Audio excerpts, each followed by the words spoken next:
है एक ऐसी राइटर की जिसको अकेला पाकर कुछ बदमाश लड़कों ने उसे बंदी बनाकर उसके साथ जबरदस्ती घिनौना काम किया और उसके बाद उस लड़की के साथ किया हुआ देखेंगे हम इस पूरी कहानी में। तो कहानी की शुरुआत में हम जेनिफर नाम की एक लड़की को देखते हैं जो एक नॉवल राइटर है। अब क्योंकि वो एक राइटर है इसलिए वो शहर से दूर एक लोकल इलाके में रहने जाने वाली थी ताकि वहाँ पे वो अपनी नॉवल कंप्लीट कर सके। इसलिए पहले वो एक स्टोर में जाके अर्ल नाम के एक बंदे से मिलती है ताकि उससे अपनी कैबिन की चाबी ले सके। क्योंकि अर्ल उस कैबिन का ऑनर है इसलिए वो जेनिफर को कैबिन की चाबी देता है और वहाँ पे जाने का रास्ता बताता है। अब कुछ दूर आगे जाकर रास्ते में जेनिफर पेट्रोल भरवाने के लिए एक पेट्रोल पंप पे रुकती है जहाँ उसे दो लोग दिखाई देते हैं जो उसे घूर रहे थे और इनके नाम होते हैं एंडी और स्टैनली। तभी वहाँ पे जॉनी नाम का एक वर्कर आता है जो जेनिफर की मदद करने लगता है और जेनिफर से पूछता है कि वो कहाँ पे रुकी हुई है। तो जेनिफर कहती है कि वो यहाँ पास ही के एक कैबिन में रहने वाली है। जिसके बाद जेनिफर जॉनी को पैसे देती है। तभी गलती से उसका पैर एक बाल्टी से टकरा जाता है जिससे जॉनी के पैंट भीग जाते हैं और ये देख के उसके दोस्त हंसने लगते हैं। अब जेनिफर उससे सॉरी कहती है और पैसे देकर वहाँ से निकल जाती है। जिसके बाद वो अपने कैबिन में पहुँचती है जो कि जंगल के बिल्कुल बीचों बीच था। अब वहाँ जाने के बाद वो अपनी राइटिंग करना शुरू कर देती है। रात को जेनिफर जब अपने दोस्त से बात कर रही होती है तो अचानक उसे कैबिन के पीछे से कुछ आवाज आती है। जिसके बाद जब वो वहाँ जाती है तो देखती है कि वहाँ के एक कमरे का दरवाजा खुला हुआ है। वो कमरे के अंदर जाती है तो उसे वहाँ पे कई सारे औजार और वहाँ पे एक जहरीला पाउडर का डब्बा भी नजर आता है। जिसके बाद वो उस कमरे का दरवाजा बंद करके वापस अपने कैबिन में आ जाती है। अब आकर जब वो राइटिंग कर रही थी तो गलती से उसके कपड़े पे बियर की ग्लास गिर जाती है तो वो अंदर जाती है उसे धोने के लिए। तभी यहाँ पे हम देख पाते हैं कि खिड़की से उसे कोई देख रहा है। अब अगली सुबह जब जेनिफर जॉगिंग कर रही होती है तो उसे जंगल के बीच एक छोटा सा पुराना घर दिखाई देती है और जब वो उस घर के अंदर जाती है तो देखती है कि वो घर पूरा खाली है और अंदर कोई भी नहीं है। उसके बाद वो अपने कैबिन में वापस आती है और वॉशरूम में जाती है। लेकिन जब वो टेप ऑन करती है तो उसके अंदर पानी नहीं आ रहा था। इसलिए वो हेल्प के लिए कॉल करती है तो एक मैथ्यू नाम का बंदा उसके घर में आता है पाइप ठीक करने के लिए। लेकिन जब वो उसकी पाइप ठीक कर देता है तो जेनिफर खुश होकर उसके गाल पे एक किस करती है और उसका शुक्रिया अदा करती है। अब मैथ्यू थोड़ा बुद्धू टाइप का इंसान है इसलिए वो शर्मा कर वहाँ से भाग निकलता है। वहीं शाम को मैथ्यू, स्टैनली, एंडी और जॉनी के साथ फिशिंग करने जाता है जहाँ वो उन्हें बताता है कि शहर की उस लड़की ने मुझे गाल पे किस किया। ये सुन के जॉनी को बहुत बुरा लगता है और उसे कहता है कि ऐसा हो ही नहीं सकता। तभी स्टैनली जॉनी को अपने कैमरे में जेनिफर की वीडियो दिखाता है। यानी वो स्टैनली ही था जो उसे खिड़की से देख रहा था। ये सब देखकर जॉनी की नीयत खराब हो जाती है और अपने दोस्तों से जेनिफर के बारे में उल्टा सीधा बोलने लगता है और कहता है कि देखना, आज रात को ही मैं इस लड़की का शिकार करूंगा। अब रात को जेनिफर जब सो रही होती है तो अचानक उसके दरवाजे से कुछ आवाज आती है और जब वो वहां जाती है तो वहां पर उसे एक मरी हुई चिड़िया दिखती है। ये देखकर वो काफी घबरा जाती है। जिसके बाद वो अपने कैबिन में वापस आ जाती है। लेकिन आते ही वो देखती है कि उसके लैपटॉप में उन आदमियों की फोटो है जिससे वो काफी डर जाती है और तभी वो तीनों रूम में आकर उसे घेर लेते हैं। लेकिन जेनिफर इन्हें कहती है कि तुम लोग यहाँ क्यों आए हो और इनसे झूठ बोलती है कि मेरा बॉयफ्रेंड यहाँ आने वाला है इसलिए तुम सब यहाँ से तुरंत चले जाओ। तो जॉनी कहता है कि मुझे पता है इसका कोई बॉयफ्रेंड नहीं है और मैंने सुना है कि इसने मैथ्यू को गाल पे किस किया था। ये कहकर वो मैथ्यू को बुलाकर अंदर लाते हैं। लेकिन जेनिफर कहती है कि मैंने उसका शुक्रिया अदा करने के लिए वो किस किया था। तो जॉनी कहता है कि मैं शहर की लड़कियों को अच्छी तरह जानता हूँ और उन्हें क्या चाहिए होता है ये भी जानता हूँ। जिसके बाद जॉनी जेनिफर को दारू की बोतल देता है और उसे पीने के लिए कहता है। लेकिन जेनिफर ये नहीं करना चाहती। तो जॉनी कहता है कि अगर तुम दारू पी लोगी तो हम लोग यहाँ से चले जाएंगे। जिसके बाद जेनिफर न चाहते हुए भी दारू पी लेती है लेकिन वो लोग फिर भी वहाँ से नहीं जाते। और तो और जॉनी एक बेसबॉल बैट उसके मुंह में लगाता है और जेनिफर को अपना दांत दिखाने के लिए कहता है। तो जेनिफर उसे अपना दांत भी दिखाती है लेकिन जॉनी उसके दांत पकड़ के हिलाने लगता है। जिसके बाद एक गन निकालकर जेनिफर से कहता है कि इस गन को किस करो और इमेजिन करो कि मैं ही तुम्हारा बॉयफ्रेंड हूँ।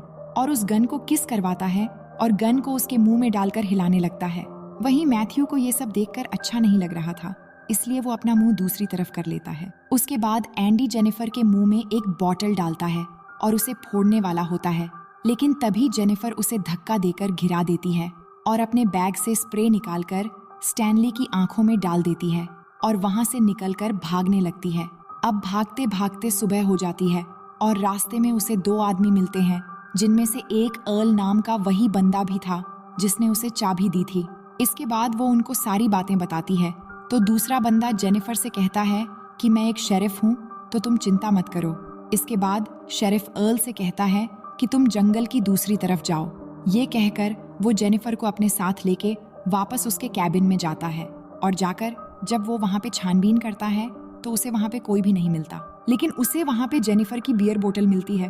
तो वो कहता है कि शायद पीने की वजह से तुम्हें हेलुसिनेशन हुआ है, लेकिन जेनिफर कहती है कि मुझे कुछ भी नहीं हुआ है, इन लोगों ने सच में मेरे साथ जबरदस्ती करने की कोशिश की थी। लेकिन शेरिफ यकीन नहीं करता और जेनिफर की तलाशी लेने लगता है और हम देखते हैं कि वो तलाशी करने के बहाने जेनिफर की बॉडी को गलत तरीके से टच कर रहा है। तभी वो चारों लड़के वहाँ पे आ जाते हैं और जेनिफर को देख के मुस्कुराने लगते हैं। ये देख के जेनिफर समझ जाती है कि वो शेरिफ भी उनसे मिला हुआ है, जिसके बाद शेरिफ भी जेनिफर के साथ बदसलूक करने लगता है और मारने लगता है और कहता है कि अब तुम्हारे साथ बहुत बुरा होने वाला है। उसके बाद जॉनी जेनिफर को पकड़ लेता है और मैथ्यू को अपने कपड़े उतारने के लिए कहता है और कहता है कि आज मैं तुझे एक मर्द बनाऊंगा। तो मैथ्यू अपने कपड़े उतारने लगता है।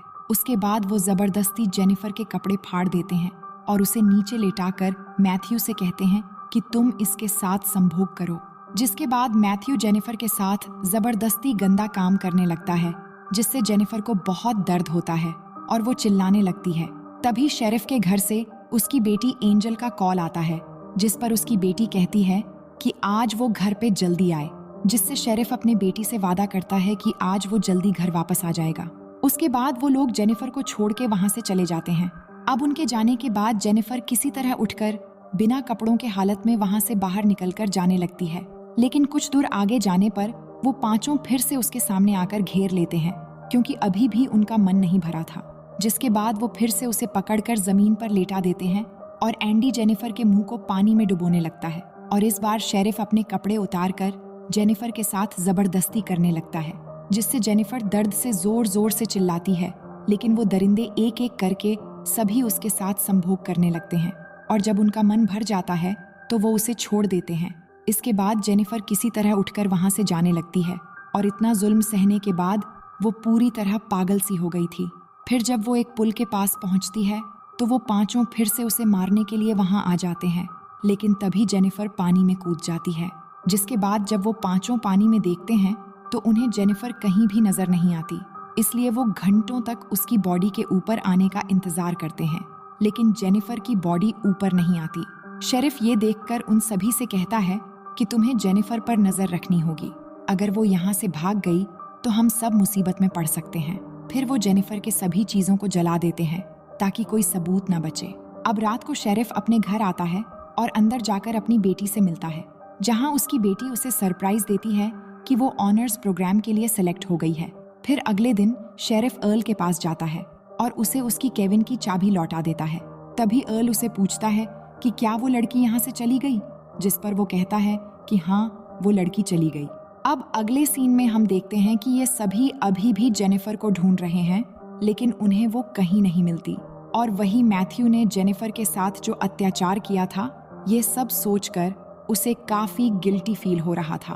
अब एक दिन अर्ल शेरिफ को कॉल करता है और कहता है कि उसे जेनिफर की बहन का कॉल आया था, जो कह रही थी कि जेनिफर अभी तक वापस क्यों नहीं आई, तो क्या तुमने उसके साथ कुछ गलत तो नहीं किया।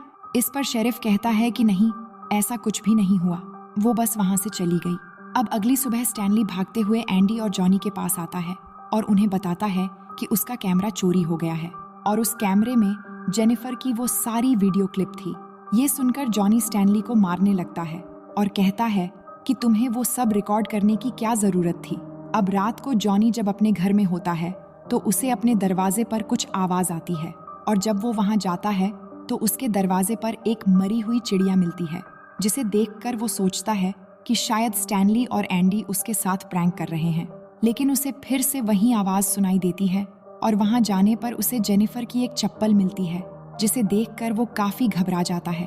तभी उसे झाड़ियों में से एक और आवाज सुनाई देती है और आगे जाने पर उसे मैथ्यू के हाथ के रबर बैंड्स मिलते हैं, जिससे उसे लगता है कि मैथ्यू ही ये सब कर रहा है।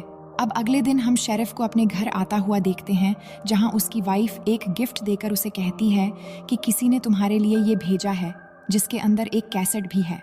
अब शेरिफ जब उस कैसेट को हाथ में लेकर देखता है तो वो काफी डर जाता है और उन लड़कों के पास जाता है, जहां जाकर वो स्टैनली को पीटने लगता है और कहता है कि तुम्हें वो वीडियो रिकॉर्ड करने की क्या जरूरत थी। तभी जॉनी कहता है कि कल रात को मुझे भी कोई परेशान कर रहा था और मुझे पता है कि ये सब मैथ्यू ही कर रहा है, क्योंकि उसे जेनिफर की मौत से गिल्टी फील हो रहा है, इसलिए वो हमें डराना चाहता है। फिर शेरिफ उन्हें मैथ्यू को ढूंढ कर लाने के लिए कहता है और वो खुद अर्ल के पास जाता है और उसे शूट करके मार देता है, क्योंकि अर्ल को भी उन पर शक हो गया था। इधर मैथ्यू जेनिफर के घर के बाहर बैठकर गिल्टी फील कर रहा था। तभी उसे जेनिफर की आवाज सुनाई देती है, जिससे वो ऊपर जाता है तो उसके सामने जेनिफर एक सोफे पर बैठी हुई थी।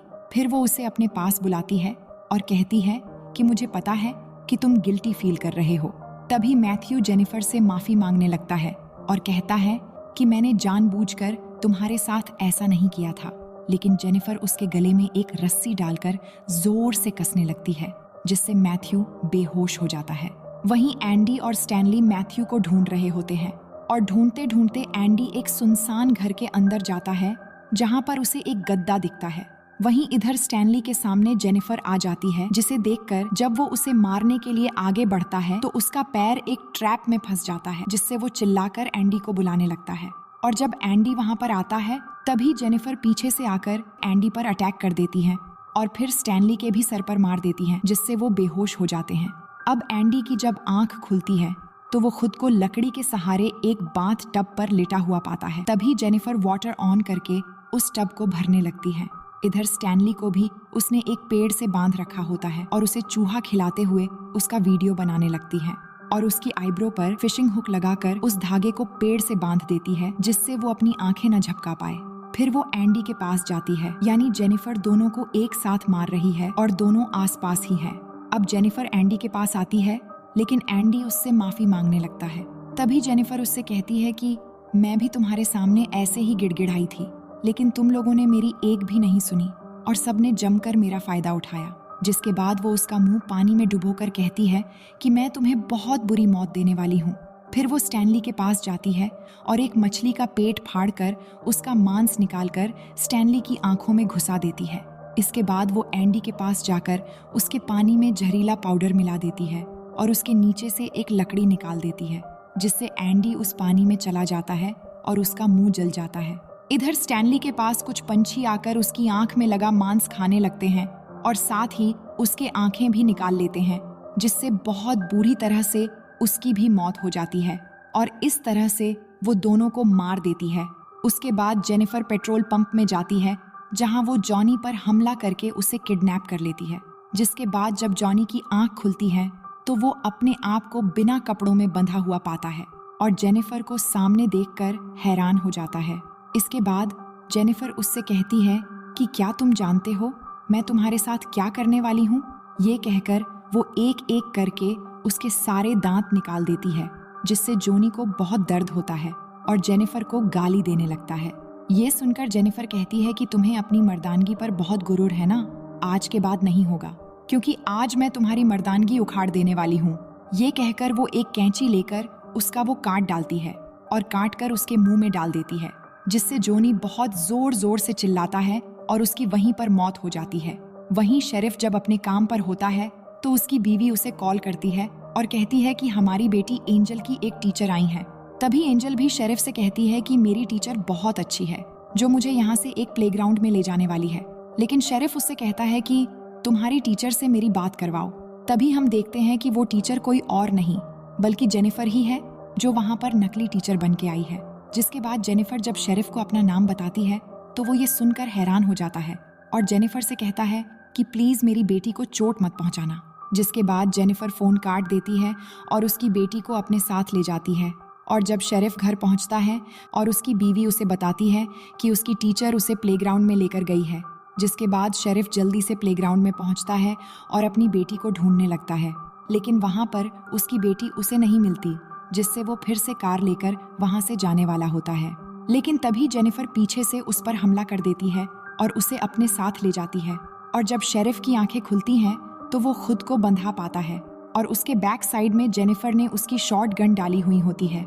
जिसके बाद शेरिफ दर्द से जूझते हुए जेनिफर से कहता है कि प्लीज मुझे मत मारो और यहाँ से जाने दो। तभी जेनिफर उस शॉटगन को और अंदर बार बार डालने लगती है और कहती है कि मुझे भी ठीक ऐसा ही लगा था जब तुम सब ने दरिंदे की तरह मेरे साथ जबरदस्ती कर रहे थे। तभी शेरिफ उससे पूछता है कि तुमने मेरी बेटी के साथ क्या किया। तो जेनिफर कहती है कि तुम्हारी बेटी तो काफी जवान और खूबसूरत है, अगर कोई उसके साथ जबरदस्ती करे तो उसे कैसा लगेगा। तभी शेरिफ कहता है कि जो मेरी बेटी के साथ ऐसा करेगा मैं उसे जान से मार डालूंगा। तभी जेनिफर कहती है कि मैं भी ठीक वैसी सजा तुम्हें देने वाली हूँ, क्योंकि तुमने भी किसी की बेटी के साथ ऐसा ही किया था। जिसके बाद जेनिफर उस शॉटगन की ट्रिगर में एक रस्सी डालती है और उस रस्सी को टाइट करके उसका दूसरा मोड़ मैथ्यू के हाथ में बांध देती है, जो बिल्कुल शेरिफ के सामने बेहोश पड़ा हुआ था। जिसके बाद वो शेरिफ से कहती है कि जब मैथ्यू को होश आएगा तो तुम दोनों मारे जाओगे। ये कहकर वो बाहर जाकर बैठ जाती है। जिसके बाद मैथ्यू को होश आ जाता है, जो शेरिफ को देख के हैरान हो जाता है। तभी शेरिफ उससे कहता है कि बिल्कुल भी मत हिलना, लेकिन मैथ्यू अपना हाथ हिला देता है, जिससे वो गन चल जाती है और गन से निकला हुआ गोली शेरिफ के पीछे से चीरता हुआ आकर सामने मैथ्यू को लग जाती है, जिससे शेरिफ और मैथ्यू दोनों की वहीं पर मौत हो जाती है। फिर हम जेनिफर को देखते हैं, जो इन सभी दरिंदों को बुरी तरह से मौत देकर अपना बदला लेने के बाद बहुत खुश थी। और इसी सीन को दिखाते हुए ये कहानी यहीं पर ख़त्म हो जाती है। तो दोस्तों, इस मूवी का पार्ट 2 देखने के लिए आप हमें कमेंट करके बता सकते हैं, और आपने अगर यहाँ तक वीडियो देख लिया तो बेहद शुक्रिया। बाकी हम मिलते हैं एक और नई कहानी के साथ।